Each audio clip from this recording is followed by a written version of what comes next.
you find those that sit around the throne of God, they are called the 24 elders. The first question you ask yourself is, what makes a being an elder in a realm that does not have time?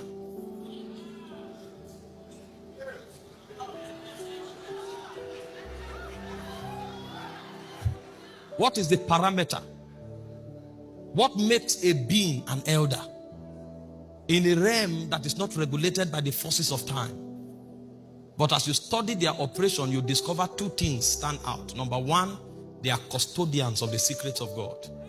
When John was in heaven weeping, one of the elders came to him. In Revelation chapter 5, he said he wept much, and an angel, a strong angel, spoke, and it looked as if there was no hope for humanity. And John was weeping in heaven until an elder came to him and said, weep not. That angel does not know much, even though he's in heaven, because this thing is a function of scrolls. He said, meanwhile, that thing that angel does not know. He said, behold the Lion of the tribe of Judah, the root of David. He is not prevailing, he has prevailed. So what you think is a breaking news is in the past. So they are custodians.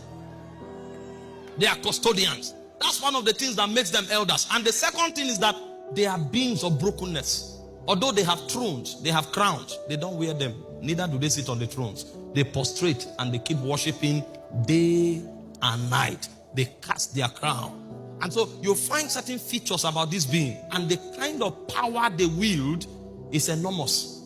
So enormous that they sit with God in a cabinet of heaven, as though they participate with God in ruling all of his entities, all of his creation.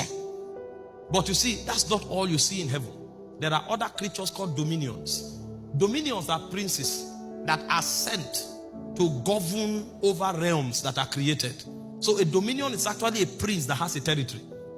That's why when man was created, one of the things that was given to man was dominion, so that he will be the prince that rules the earth. So when you become a dominion, you have authority either over a quadrant of God's people, a quadrant of God's angels, or a territory. So there are also dominions in the realms of God. And they are not only dominions, they are principalities, they are powers, and they are rulers. All of these are entities of glory.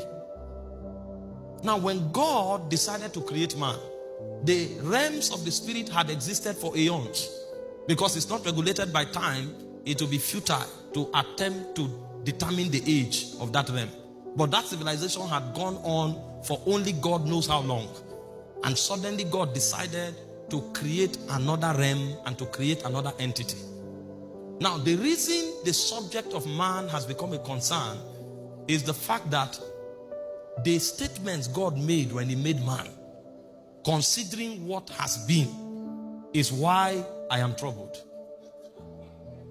If God created us like angels, maybe like an archangel, that would have been a huge blessing.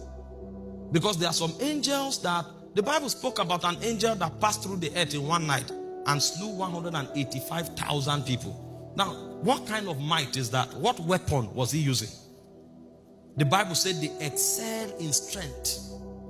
The Bible speaks of some princes. When one angel appeared on earth, he said one of his foot was on all the waters. The question is, were the oceans gathered together, or is his foot many? And he said he put another one and he covered all the lands. And when the angel shouted, he said 1/3 of the birds died. Such is the excellency of the angelic order. The ranking of that realm is something so superlative that the mind cannot comprehend. But when God wanted to create man, he didn't deem it fit to create us like archangels. And the Bible said in Genesis chapter 1 verse 26, he said, let us make man. Now, if God created us in the image of the Son, that would have been glory enough. If he created us in the image of the Spirit, that would have been glory enough.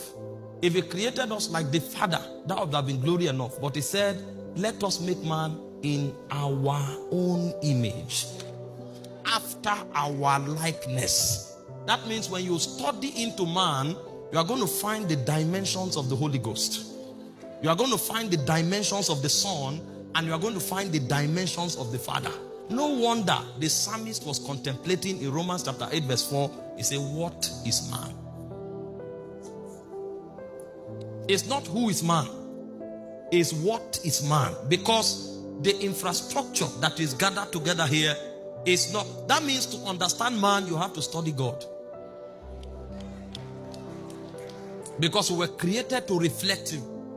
I'm saying this because we are looking at a theme, very sensitive, triumphant. And what that goes to mean is that if a man fails, it should be a project work.